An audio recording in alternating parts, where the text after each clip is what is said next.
এতে ওরা আগাগোড়া পুরাটাই ওরা অবৈধ। ওরা কিছু হলে রাস্তায় নেমে ওরা বাইকারদেরকে হামলা করবে, ম্যানুয়াল রিক্সা যারা চালায় তাদেরকে হামলা করবে। আমরা কোনো অটোরিকশাকে কোনো নীতিমালার আওতায়ও আনতে চাই না, আমরা ডিরেক্ট এটাকে নিষিদ্ধ চাই। তারা যে কোনো রাস্তায় উল্টাভাবে চলাফেরা করছে, যে কোনো জায়গায় জ্যাম লাগিয়ে দিচ্ছে, যে কোনো গাড়ির সাথে লাগিয়ে দিচ্ছে, যদি কোনো কিছু বলতে যাবেন তারা গালিগালাজ করছে।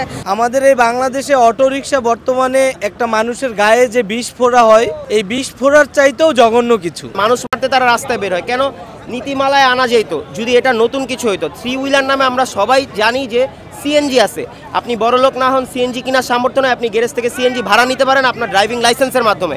এখন আপনি এই অটোরিকশাটাকে যদি এখন আপনি ফোকাস করেন যে নীতিমালা, এটা তো হবে না, সম্ভব না, কারণ এটার ব্রেকিং সিস্টেম নাই, এটা পুরো খোলামেলা। এবং সিএনজি থ্রি হুইলার হিসাবে আমরা পরিচিত, আমরা একটা প্যাডেল রিক্সা দিয়ে আমরা 5 কিলো 6 কিলো পর্যন্ত যাইতে পারি, কিন্তু এই রিক্সাটা তো মতিঝিল থেকে মোহাম্মদপুর আসতে পারে না, এবং যদি পারেও তাদের হাতে আমাদের মাইর খাইতে হয়। তারপর হচ্ছে ফরেনারকে তার গায়ে হাত দেয় কেন প্যাডেল রিক্সায় চলা হয়। তো থ্রি হুইলার হিসাবে আমরা সিএনজিকে অ্যাকসেপ্ট করে নিছি, আমাদের কোনো অভিযোগ নাই, কিন্তু আমরা কখনোই এটাকে নীতিমালার মধ্যেও আনতে চাই না, আমরা এটাকে ডিরেক্ট নিষিদ্ধ চাই। এবং প্রত্যেকটা গ্যারেজে গ্যারেজে মাত্র দেখলেন যে অটো রিক্সা সমিতি, অটো না ম্যানুয়াল রিক্সার ওরা হচ্ছে মানববন্ধন করতেছিল।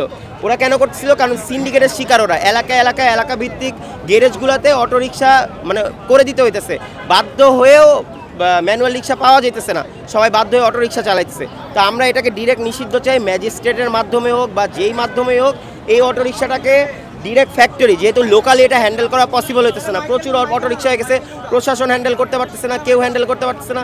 তাহলে এটা ম্যাজিস্ট্রেট যেভাবে আমাদের এবার আমরা ঈদের বাজারে দেখছি, যেভাবে আড়তে গেছে, যেভাবে গণপরিবহনদেরকে মামলার আওতায় আনছে, তারা সেভাবে গ্যারেজে রেট দেখ।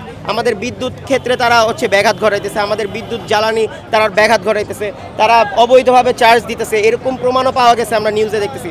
এতে ওরা আগাগোড়া পুরাটাই ওরা অবৈধ। ওরা কিছু হলে রাস্তায় নেমে ওরা বাইকারদেরকে হামলা করবে, ম্যানুয়াল রিক্সা যারা চালায় তাদেরকে হামলা করবে, এবং যেই গ্যারেজগুলোতে অটো রিক্সা নাই সেই গ্যারেজে সিন্ডিকেটের মাধ্যমে অটো রিক্সা দিয়ে দেওয়া হবে। তো ঠিক আছে, আপনি যদি গরিব হয়ে থাকেন, আপনি সিএনজি থ্রি হুইলার লাইসেন্স আছে, আপনি লাইসেন্স করে থ্রি হুইলার সিএনজি হিসাবে আপনি ইউজ করেন, আপনারা তো মানা করতেছে না। আমরা কোনো অটোরিকশাকে কোনো নীতিমালার আওতায়ও আনতে চাই না, আমরা ডিরেক্ট এটাকে নিষিদ্ধ চাই। কাগজপত্রহীন যে কোনো জিনিসই আসলে অবৈধ, তো অটোরিকশাও বাংলাদেশে অবৈধ, যেহেতু এদের কোনো কাগজপত্র নাই। আর অবৈধ জিনিস যত যাই হোক মানে জনগণের জন্য কখনোই মঙ্গল নিয়ে আসে না, এটা সবার জন্যই ক্ষতিকারক। তো এখন যেহেতু অটোরিকশা মানে বাংলাদেশে চলছে, সো আমরা চাই আজকে যে মানববন্ধন আমরা করছি, এটার মূল উদ্দেশ্য যেটা, এটা বন্ধ করা হোক। অবশ্যই বন্ধ করতে হলে আবার সরকারকে পুনর্বাসিত করতে হবে, রিক্সা চালকদের ফার্স্টে পুনর্বাসিত করে তারপরে তাদেরকে মানে অটোরিকশাটা বন্ধ করতে হবে। আর যদি তারা ছোটোখাটো রাস্তায় বা কোনো জায়গায় যদি চলতে পারে, সেটা হচ্ছে সরকারের নিজস্ব নীতির উপর নির্ভর করবে।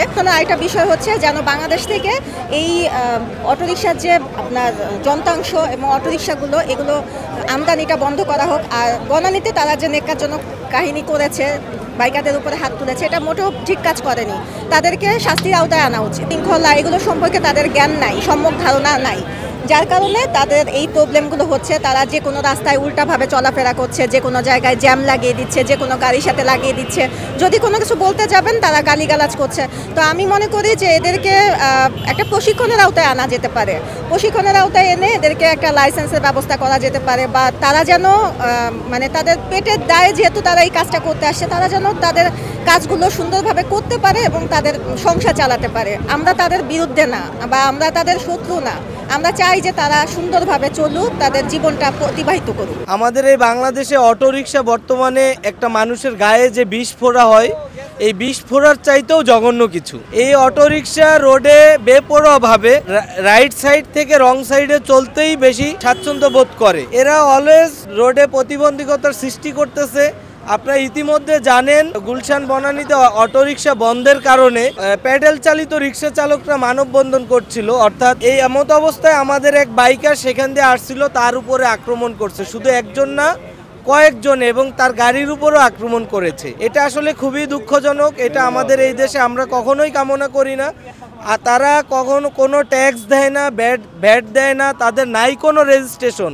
আমরা রেজিস্ট্রেশন করে ড্রাইভিং লাইসেন্সের পরীক্ষা দিয়ে আমরা লাইসেন্স প্রাপ্ত হয়ে আমরা বাংলাদেশের এই সড়কে বৈধভাবে চলাফেরা করি, আর আমাদের এই সড়কে তারা অবৈধভাবে এসে এই বিশৃঙ্খলা সৃষ্টি করবে।